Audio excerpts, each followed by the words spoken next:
Titanic Talk with Nelson Aspen and Alexandra Boyd.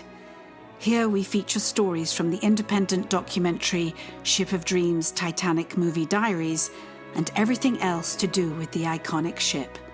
From James Cameron's epic groundbreaking movie to the history and legacy of Titanic herself. Join us and our special guests as we continue the 25th anniversary celebrations of Titanic. This is your first-class ticket to everything aboard the Ship of Dreams. You know what time it is. Ladies and gentlemen, it's time for Titanic Talk. I'm Nelson Aspen. My co-host is Alexandra Boyd, the filmmaker behind Ship of Dreams, Titanic movie diaries, and she was also one of the actors in James Cameron's masterpiece of Titanic. And today we're going to be speaking to another person from the Titanic film that's celebrating its 25th anniversary. Alexandra, who have you got for us today? I'm so excited because we get to talk with Gary DeLellis, who was Leonardo DiCaprio's stand-in. It's a really important job, and I want him to tell us about it because he would have been literally side by side, cheek by jowl with the man, the boy himself. Gary, welcome to Titanic Talk. Oh, thank you guys so much. I'm so happy to be here. Thanks for reaching out. I'm really going to have a good time. Thanks. Love that you've got the Titanic background there, and I see you're wearing your crew jacket. Tell us my crew jacket. Tell us, you were really a huge part of the crew and a huge part of the production. Tell us how you got the job. As you tell us how you got the job, I think it's important for the audience to understand exactly what a stand-in does. I mean, yes, and very good. It's a very, very gun, Nelson. I'm jumping the gun. Sorry, but it's such a sought after and important role in a movie's production. And yeah, after you describe what that is entailed, some people may go, "Oh my God, I'd love to be a stand-in," and others may go, "Oh my God, I could never do it." So, Yes, tell us, what is a stand-in and how'd you get the job? Okay, so stand-in, basically every single scene that you see in the movie, we have to set up and get set up for lighting, for pretty much everything that needs to be set up before the main actors come in. So we were basically called second crew, and Leo and Kate were first crew. So basically we would set everything up. Leo and Kate would come in, Jim would have them watch us do it one time. They would see their tape on the floor, know exactly where they're supposed to walk and go, and then they would come in and actually do the real thing. But it took us, sometimes 4-7 hours to set these scenes up. And so, yeah, we were the ones behind the scenes setting everything up, and then Leo and Kate would come in, watch us do it, and then take over. So it's not just height, weight, coloring, but would you have to learn the lines as well as the blocking?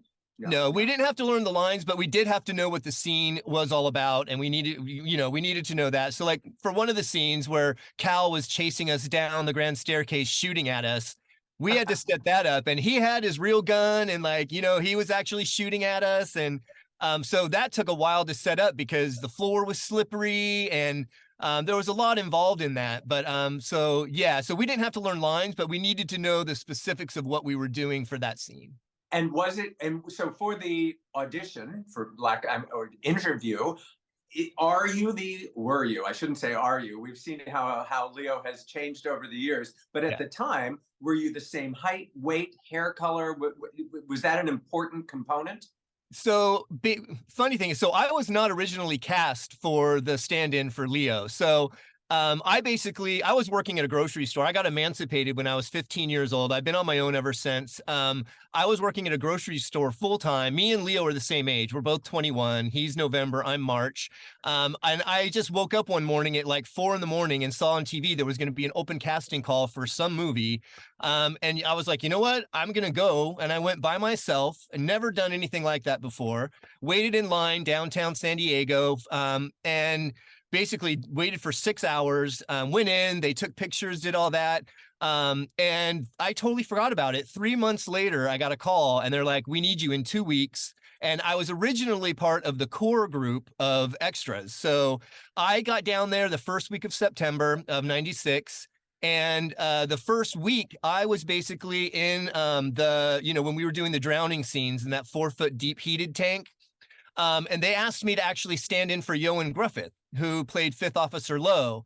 So I was his stand-in first when we were doing the whole, is there anyone alive out there with the flashlight? With your Welsh accent, perfect Welsh accent. Not really. But then Leo's stand-in, his original stand-in didn't last, I don't think, a week. And then they put a temporary in and he didn't really last. So really the second or third week in, they gave me the job and I did it for the next 7 months. Yeah, so I ended up doing it for the next 7 months. But I'm an inch shorter than Leo. So there is a funny story that I put on my Instagram about that with Kate, the first time I met Kate. So if you, I don't know, do you want me to tell you guys about Tell that? us that story. Okay, so this was the first time I'd ever met Kate, and we were doing the third class dancing scenes, and she was in that gorgeous, you know, burgundy red dress, so the dinner dress, yeah, sequins, beautiful. And so Leo, they were still working on Leo, so Jim was like, Gary, let's just get this set up real quick, so let me have you do it with Kate. So Kate comes up, I put my arm around her and up on her shoulder, and she just looks at me and is like, this just will not work. He is much too short. And I was like, oh my God.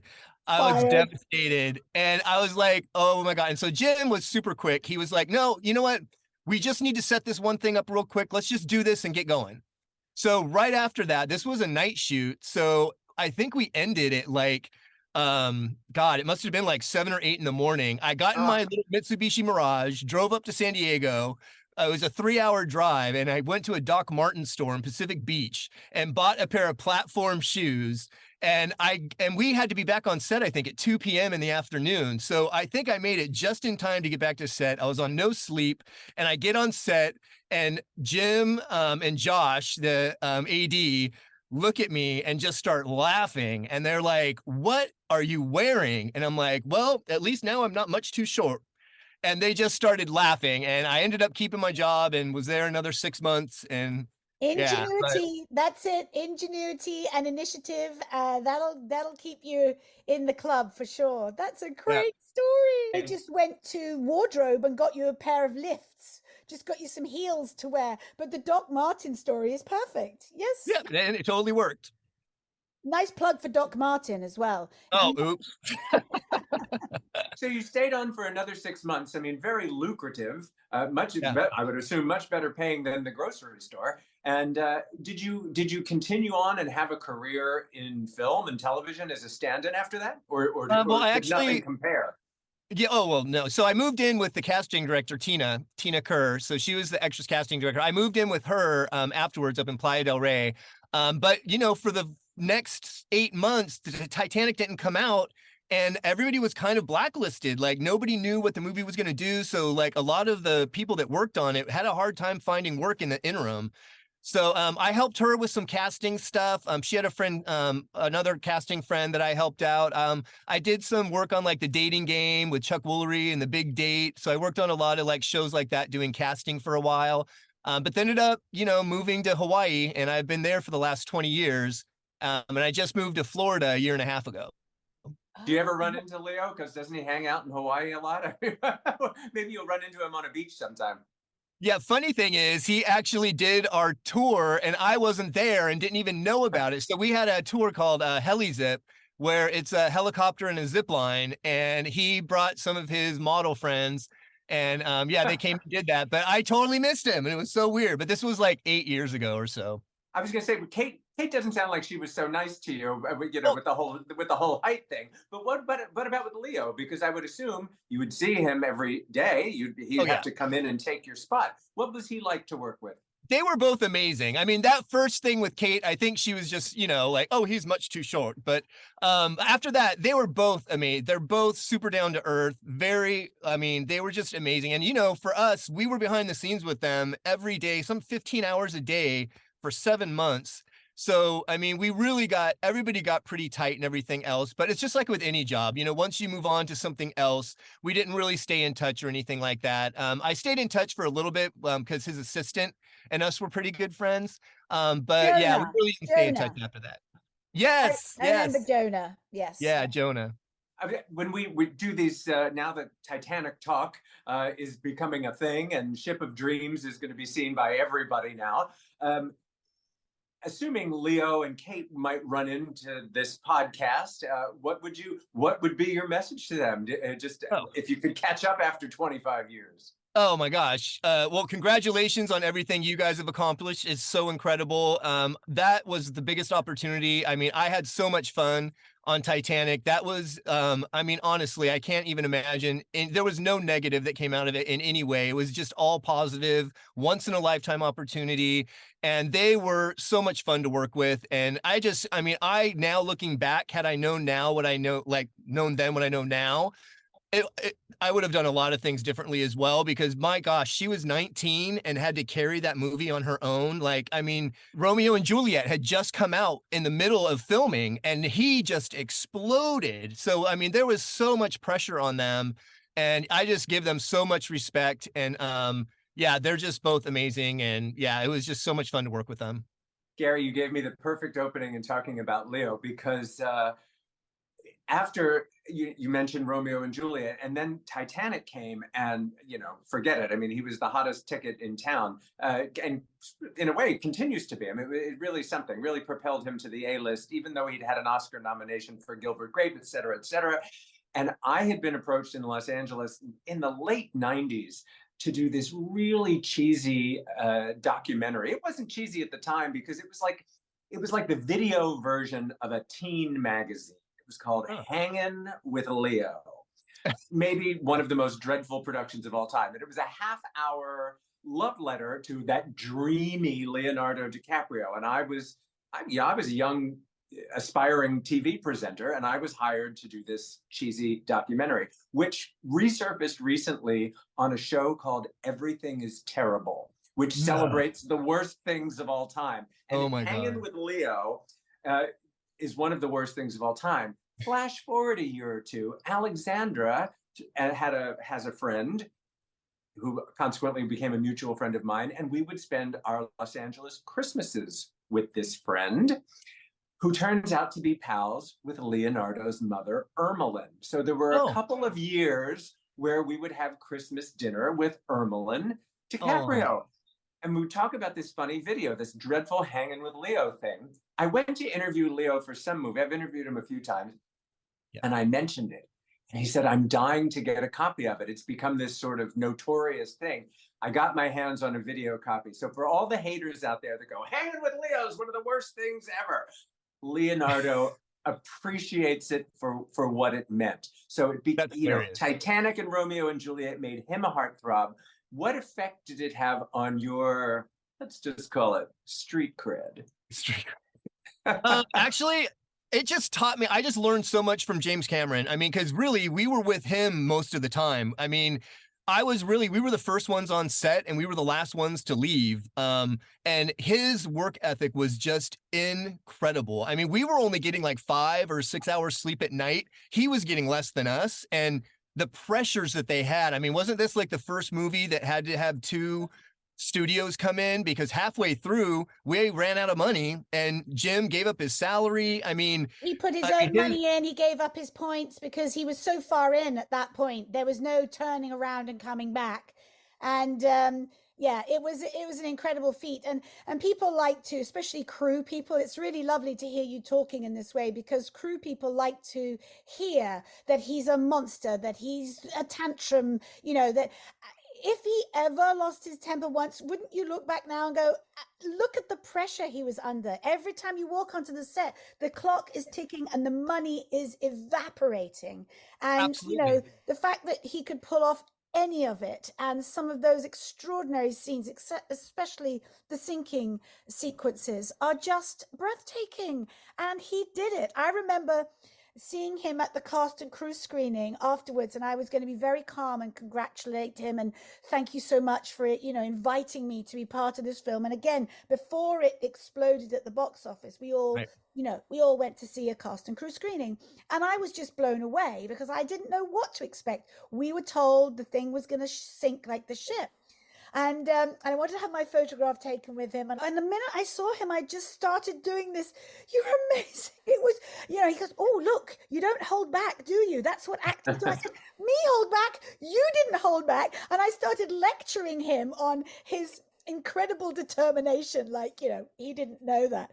It was the first time I realized how under intense pressure, not just because of the setup of the film and the money and the two studios and all of that, and accountants coming down with calculators going, you're going to have to cut this and you're going to have to cut that, and him just not taking any notice and doing it anyway. It's incredible. And Alexandra always talks of her experience in being in Titanic as the best film school she could have possibly attended. So it sounds like a universal thing. Everybody involved with the production of the film learned something. It wasn't just an experience to live. It was an education. So tell us, in the years. All right, so you worked in some production and casting after Titanic, and tell us where you are now, if we haven't already figured this out from your Instagram.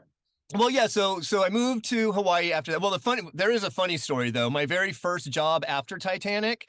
So it was like 3 months after filming. I was living in Playa del Rey. I had sent out my resume and I got a call back from this director that said, "Oh, I've worked with James Cameron. We need a production assistant on this movie we're doing." And he gave me the address and he's like, "Can you come tomorrow?" And I'm like, "Absolutely." I'm like, let's see what it is. And I end up going there, and it was in the Valley. And I show up and he goes, "Let me introduce you to the director." And they take me out to the backyard and he gets out of the pool naked. And I'm like shaking his hand, and I'm like, "What am I doing?" What's that? I said, "I'm glad it was his hand." Oh, yeah, exactly. So they're like, "Well, hey, the U-Haul just pulled up. Can you help us unload?" And so I go out there and I'm like, "What is happening?" And they open it up and it was full of bondage. And I'm like, "Okay, I'm not doing this. I can't go from Titanic to porn. There's no way." So yeah, I was there 10 minutes and took off. How extraordinary. And who did they think they are going, you who's worked with James Cameron, we need a bit of your sparkle on our porn set. Right, exactly. Yeah, so that was funny. So my friends get a kick out of that when it's like, I went, Let's be clear, this is not where you have landed. No, I'm not landed there. Moving on. No, but actually, so I moved to Hawaii about 20 years ago. We started a tour company. I had a zip line, an ATV company. We still have our tour company there. We do land tours. We're contracted with all the cruise lines. So I've done that. Now we're still doing that from Florida. We go back every few months. And I started my real estate career here in Florida. So I'm doing real estate here, going back and forth from Hawaii, keeping the tour company going. And it's called Kapoho Kind Adventures. If anybody's going to Hawaii, love to take you out. But yeah, so that's pretty much where I'm at today. But honestly, I have to say, living the life, Gary. You are living the life. I've seen some of those houses you're selling. They're beautiful. Oh my gosh, yeah, they are. I mean, I love Florida. I love everywhere. Everywhere is a risk. I always tell people, an opportunity only comes once. And with Titanic, I mean, they just told me I need you in 2 weeks. And I didn't even, they didn't tell us what it was. We didn't know it was called Titanic or anything. And yeah, I was like, you know what? I'm just doing it. And I just always say yes. And then if you fail, you fail. But if not, always say yes and just figure it out as you go. But always take. You know who that sounds a lot like? It sounds a lot like Jack Dawson. The oh my same God. kind of attitude. I've seen some of your reels on Instagram, and you have some really, I would say, extremely rare artifacts and props from, come on. You have acquired some stuff that you used in the film. Tell us a little bit about what you still have. And we won't tell any of our super fans or collectors because they'll be on you with checkbooks. So just go through some, because they're really curious and interesting. Yeah. So there was one. So, I have the matchbook. So, the one that they threw at the table that Leo caught. So when they were in the dining room scene. So, yeah, everybody got up and walked away. And I was just like, well, I was still there because I'm standing in for them. And I was just like, there was a ton of them on the table. And I'm just like, oh, okay, I'll just pocket that because I smoked back then as well. So I was like, oh, I'll just probably. And then I was like, I won't probably use it for matches. So I have that. One thing that I really loved, that I really enjoyed filming setting up was with Kathy Bates. She was setting up for Leo's tie to put him in the tuxedo. And she really needed to practice how to tie it and make sure before Leo came. So we spent almost 45 minutes, and she is amazing. I think everybody was just so down to earth. It was like we worked together for so long. We really got tight, right, Alexandra? Like we all kind of became like a I'm tight still friends family. with people. I made Yeah. lifelong friends. 25 Yes. years later, they are still, I mean, not just Facebook, but people who I've been through a lot. You know, I don't live in Los Angeles anymore, but for another 10, 15 years, I was there, and we became very close, all because of Titanic. Absolutely. I know exactly. But you're talking about A-list actors too. You know, I'm talking about us supporting peeps. Oh But no, totally. Like, yeah, absolutely. Yeah. my friend Jamie, who was my roommate on Titanic, she was one of the core extras. She is a designer now, and she still lives in LA. She's a fashion designer and an interior designer, but she has 2 kids now. Every time I go back, I see her, and we have kept in touch for 25 years. And she's like my sister. She was only 17 when they started filming, so they put me in charge of her as her like guardian. And I'm like, oh God, I don't know. She pretty much was my guardian, basically. But yeah, we had so much fun together. Like she was my roommate in our condo, and yeah, it was pretty amazing. I do have a couple things that I wanted to show you, Alexandra. I don't know if you had gotten them, but so I found this. I've kept a bunch of stuff, and I just started going through my storage when the 25-year anniversary started happening. But I'm not sure if you remember this sweater, the Titanic core group, and it had on the back. Yeah, hardcore. I like that. Hardcore. That was foreshadowing your porn career that you rejected out of hand. Yeah. Yeah. Okay. Yeah, but I still have my stand-in costume. Oh my goodness. You better put that under lock and key. That will pay for your retirement right there. Oh my gosh. I do have a wool crew jacket. I bought 2. I bought one blank one with just the embroidered boat on the back, and then I bought one for myself that has White Star Line and First Class Woman, Alexandra Boyd, and I've kept, awesome. but it's somewhere in my storage. Yes, I know that. I always thought, well, the first one, the blank one, I called it. I did raise a bit of money for a short film that I needed on Kickstarter. I said, I've got a Titanic jacket for £1,000, and it went. That was like 10 years ago. Wow. And then I have mine, which I probably shouldn't ever sell. But the thing is, I don't really wear it either. Maybe I'll have to start wearing it again now that we're running around the place promoting the film, because it was just such an extraordinary experience. Yeah, there were also experiences that were not like that I got to experience. So the other thing is, had we not filmed that, if we had filmed that in America, I never would have been able to do some of the things I did. So Jim threw me in with the stuntmen when we were doing the drowning of the Grand Staircase. Oh, so I know this. Yes, you're in that bit where the water's bursting through the glass dome. Yeah, so I was on set, and Jim was like, we need more people in here. We need more bodies. And he just looks at me and he's like, Gary, get in there. And I was like, so that would never have happened in LA. Never. You know what I mean? You were acquiring stunt skills that you didn't know you had or needed. Right. But it was so amazing. It was such cool experiences. There was one too, Jim Cameron's bodyguard, Jim. Do you remember him, Alexandra? His bodyguard? Yeah, so he actually he came up to Lori and I, Kate Winslet's stand-in, and said that there was an actor that had flown in from Europe, and he was staying up at Linda Hamilton's house up in Malibu, and they needed someone to go pick him up the next day. And Leo and Kate were off, so that meant we were off. So he's like, well, you guys drive up to Linda's house and pick up Yari. He played Bjorn Gunderson, one of the third class guys that roomed with Leo, or Jack. So yeah, so we basically were like, all right. So we drove up to Malibu, and we walk up to Linda Hamilton's front door, and we knock. And I swear to you, she had on a white, like just like in Terminator, the white tank top. And I swear she'd been working out. And she opens the door and she says, who the F are you guys? Like, and we just went, and she's like, just kidding. You're Gary and Lori. Come on in. And I was like, oh my God. She knew what she looked like. She wanted to just tease you a bit. Totally mess with us. But the coolest thing was he was staying in her pool house. And so we had to wait like an hour for him to get all of his stuff together. And we got to hang out with Linda Hamilton for like an hour and then take Yari back down. It took 3 hours to get back to Mexico, but such a cool experience. And I was like, Jim trusted us so much that like, he's like, go drive up to my wife's house. And Yeah, you know what I mean? It was so cool. Alexandra's very memorable moment in Titanic is when Leo enters the dining room and she kind of gives him the eye up and down. Did you guys interact? Did you block that? Actually, were you two together at some point in that scene before the cameras rolled?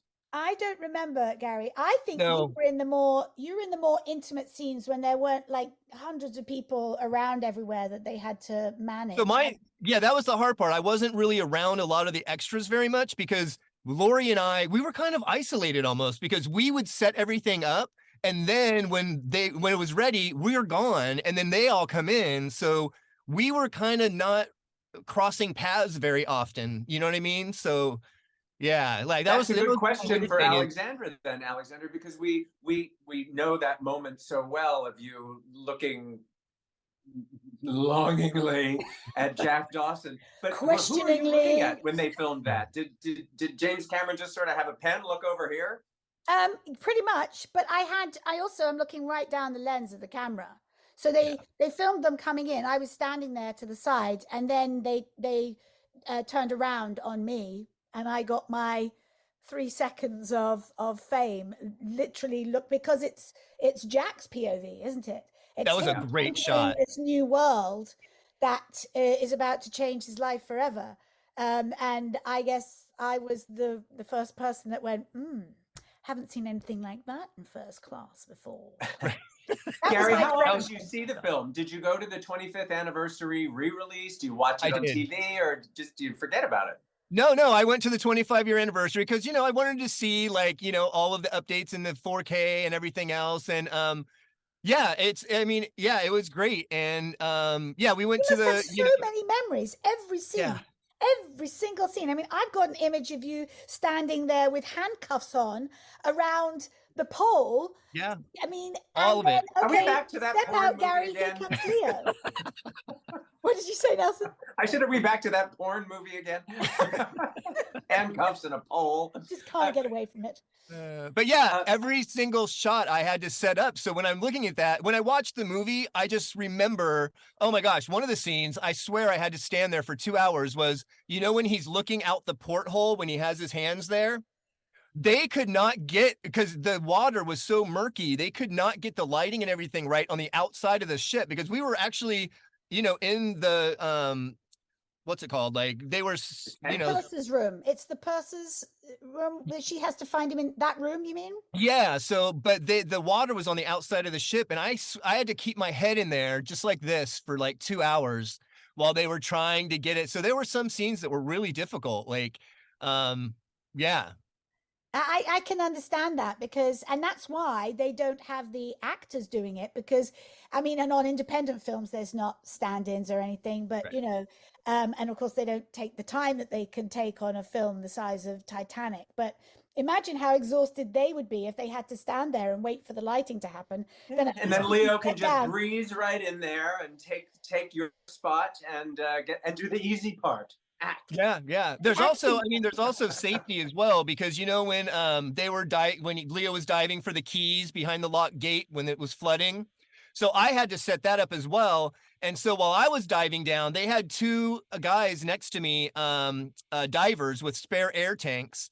And basically my shirt, because Leo had that beige shirt that went down. So when I was grabbing for the keys, my shirt got caught on the bottom of the gate. And when I came up, it actually ripped and stuck to the gate, and I was stuck down there. And so the guys came and gave me some spare air while they got my shirt off. And so Jim immediately told Leo, you have to be careful, because Gary got his shirt stuck on that gate, and you don't want that to happen. So you're a lifesaver as well, Gary. I was going to say you saved Leo's life. He didn't, Kate just dropped him and let him go, but you saved Leo's life.